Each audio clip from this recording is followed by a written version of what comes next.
Robart, you're no longer part of the workforce. Emily, what? What do you mean I'm fired? I've devoted 2 decades to this company under my leadership. For years, I adhered to my principles while working for the company. Then, one day, my husband casually informed me that I was terminated after the passing of my father-in-law.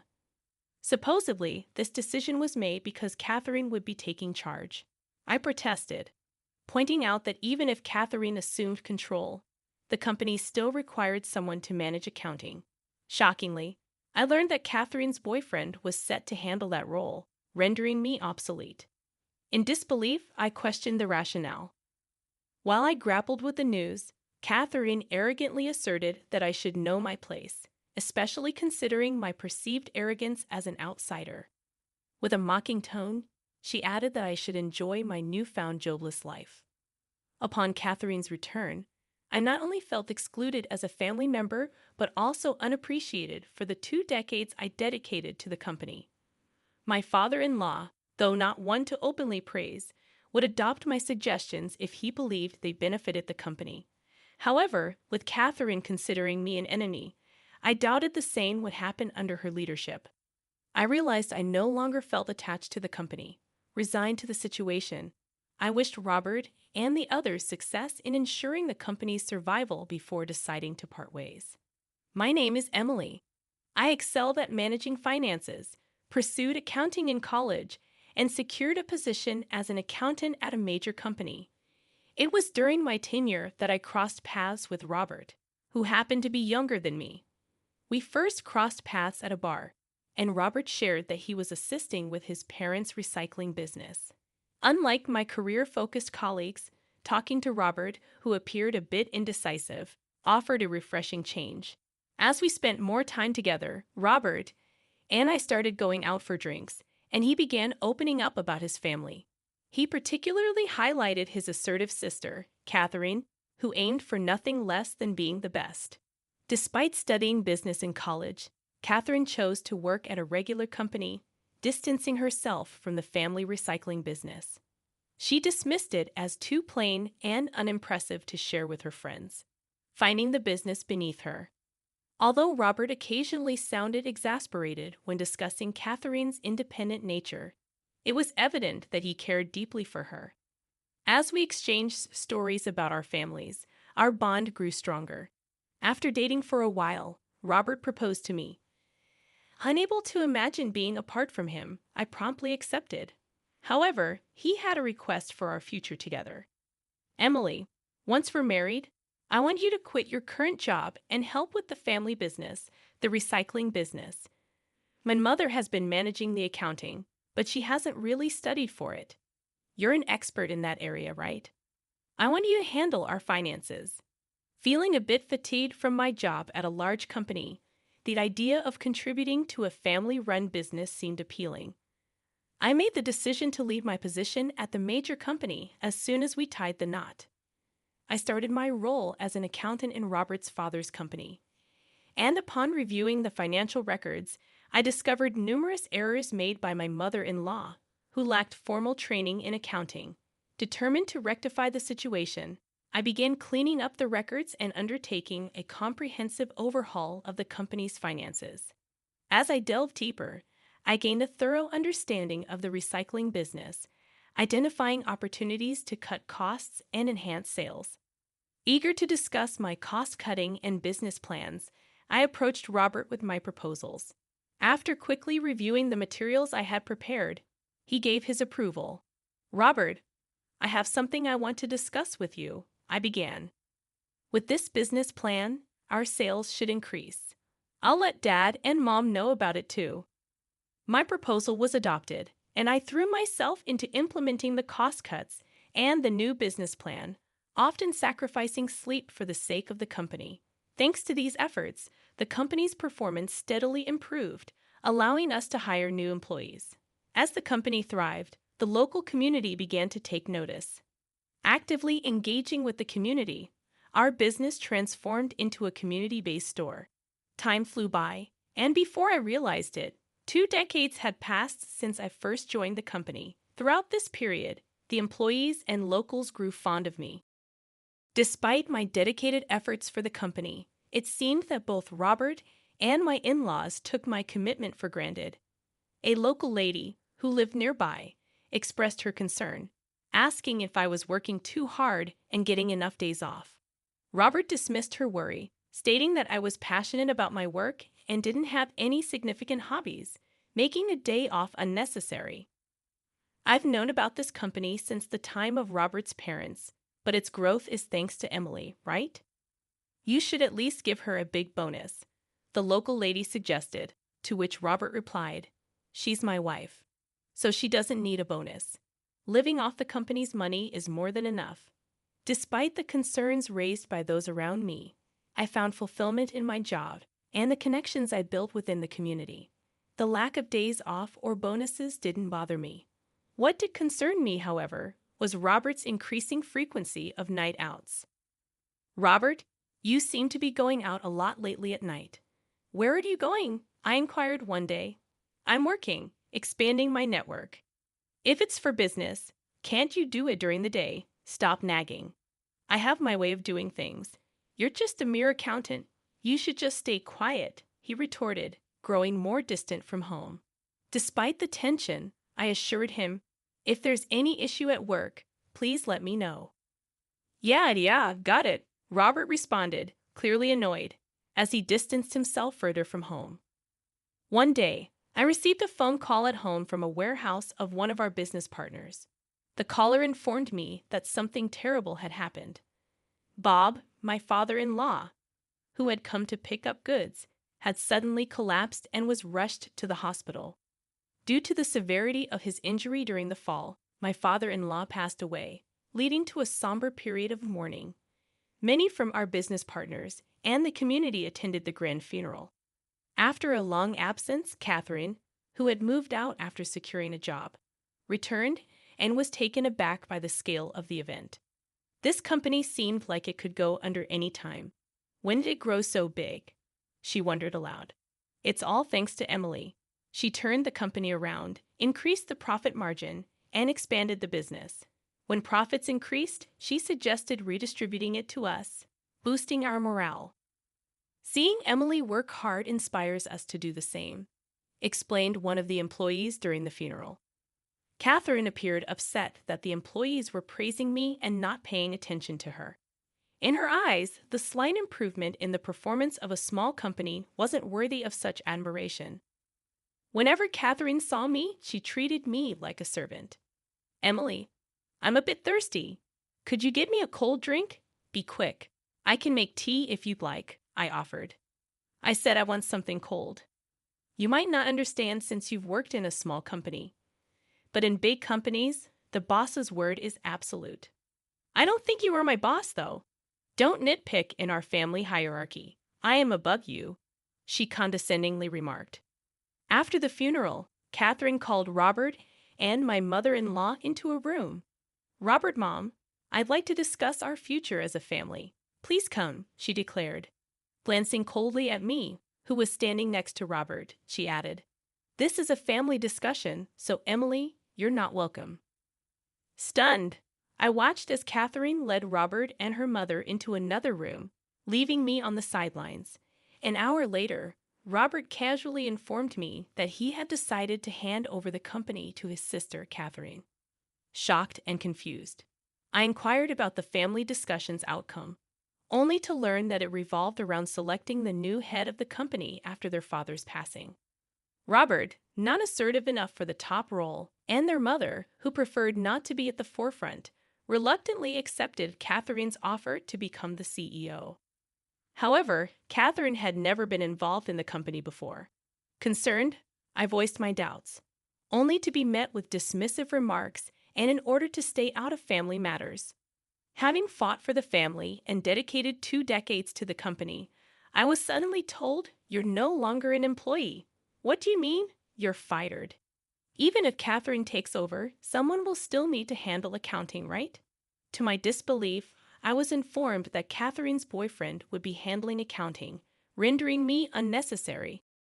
Catherine returned, treating me not only as an outsider in the family, but also diminishing my 2 decades of dedication to the company as if it meant nothing.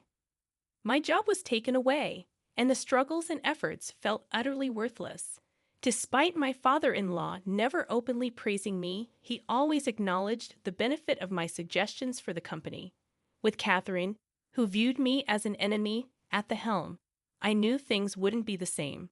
Feeling no attachment to the company anymore, I decided to part ways. Okay then, good luck with the business, I said to Robert before starting a new chapter of my life at home after seeing him off. A few months later, Catherine and Robert visited my house, questioning the state of the company since my departure. Catherine, what's going on? What do you mean, what's going on? I asked, puzzled by their sudden appearance. Our company's performance has been deteriorating ever since you left. You didn't hand over properly, did you? Catherine accused. I did the minimum handover. Why do you think the performance dropped? Have you been reviewing the monthly expenses? You have to properly calculate the difference between revenue and expenses, or else you'll be in the red, I countered. I've always been doing that. I studied management, unlike you. Isn't the fundamental problem with the way the business is being run? Catherine retorted. Even if everything else is in place, if you're going to say that, then tell us what you've done. I remained silent. Robert spoke patiently. Emily must be getting bored just staying at home. If you help out the company, I can give you some allowance. So come back. Despite being ruthlessly driven away before, his sudden shift in attitude, wanting to call me back as the business becomes precarious, left me perplexed. I declined, stating, I don't wish to return to that company anymore. Hearing my words, Catherine flared up. What?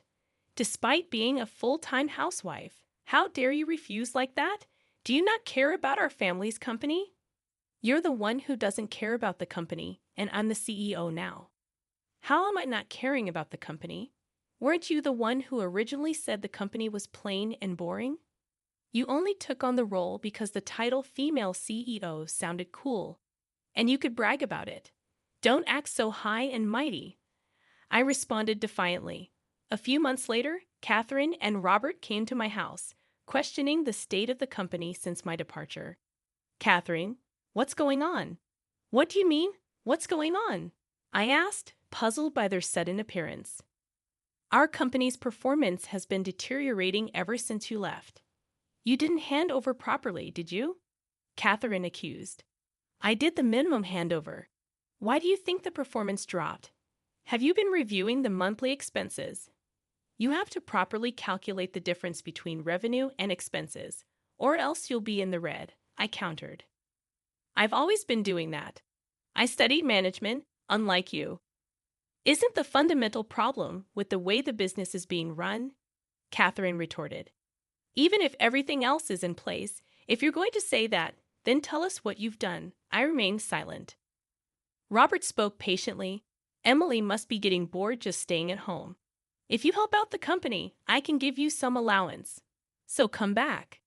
Despite being ruthlessly driven away before, his sudden shift in attitude, wanting to call me back as the business becomes precarious, left me perplexed. I declined, stating, I don't wish to return to that company anymore. Hearing my words, Catherine flared up. What? Despite being a full-time housewife, how dare you refuse like that? Do you not care about our family's company? You're the one who doesn't care about the company, and I'm the CEO now. How am I not caring about the company? Weren't you the one who originally said the company was plain and boring? You only took on the role because the title female CEO sounded cool, and you could brag about it. Don't act so high and mighty, I responded defiantly. Catherine defended her position. What are you basing those accusations on? Your boyfriend, Zach, told me during the handover. So what?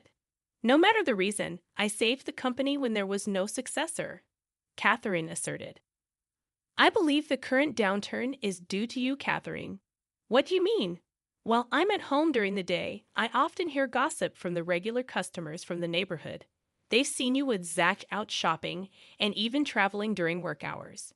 That was for business trips, Catherine explained. In the 20 years I worked there, I never once saw an accountant go on a business trip. Can you tell me specifically which clients you were meeting with? I questioned. Why should I tell you? You don't work for us. Your boyfriend, Zach, is quite talkative. During the handover, he boasted about how he could travel and shop using the company's money now that his girlfriend is the CEO. I revealed. Catherine's face contorted in anger, realizing she was exposed. Zach, he's such a blabbermouth. Employees won't follow a CEO who appoints her boyfriend as the accountant and misuses the company's funds. Isn't the problem with the actions of you and your boyfriend? I glared at Catherine. Catherine, is this true? If it is, it's embezzlement. It's not like that. She's just making things up, Catherine retorted. Then let's see the books, I suggested. Zach seemed to lack knowledge in accounting, so he probably wouldn't know how to cover things up. I was confident that there was evidence of misuse. Catherine turned pale at the suggestion, and seeing her reaction, Robert started accusing her. Making you the CEO was a mistake. I'll report this to Mother and have you dismissed. No, I'm sorry. I was wrong. Please forgive me, Catherine pleaded, leaving in disgrace. Robert turned to me desperately. Emily, we need your help to save the company. Please come back. Like I said before, I have no intention of going back, I firmly stated. But don't we have a marriage? Our relationship as a married couple is over, I declared, thrusting divorce papers at Robert. What are you saying? If you divorce without returning to work, you'll be the one in trouble. How do you plan to live? Don't worry about me. I showed Robert the employment notification from the major company I used to work at. After I was fired, I was on a job hunt. I found out that a former colleague had moved to HR. She remembered my performance and recommended me for re-employment. That doesn't mean we need to divorce, Robert protested. There's a reason for the divorce. What I had been worried about. You coming home late since just before your father passed away. So I had a detective agency investigate you these past months and found plenty of evidence of your affairs. I thrust out a photo of Robert meeting with an unknown woman. What is this? An affair is a valid reason for divorce, so I will be demanding alimony from you, I asserted. With undeniable evidence in front of him, Robert had no choice but to agree to my terms and sign the divorce papers and the alimony agreement. With the two documents in hand, I packed up and left our home. Later on, Robert and his mother dismissed Catherine from her position, making Robert the president of the company. At the same time, they fired Zach, and his mother took over the accounting as she used to. After being dismissed, Catherine tried to find another job, but her high expectations made it difficult. Apparently, she's now working part-time and seems to be the butt of jokes among her friends. It seems that Zach was only with Catherine for her money. Once she started working part-time, he moved on to another woman, and Catherine was quickly dumped. With Robert, who lacked leadership skills, and his mother, who had no knowledge in accounting, in charge, the company's performance only declined. Employees started to leave, and the company eventually went bankrupt. Robert and his mother were drowned in debt. I heard Robert's mistress disappeared when she found out Robert was out of money. Robert, who had never worked for a company, could only find part-time jobs and struggled to pay off his debts. He even had to take care of his aging mother, who couldn't work even part-time, leading a difficult life. On the other hand, I regained my old skills and in working competently at the major company. My former colleagues appreciate my return, and I am rightfully rewarded for my hard work. Being recognized and valued for my efforts, I've come to realize once again that the best place for me is where I'm needed. I vow to continue to work hard to meet the expectations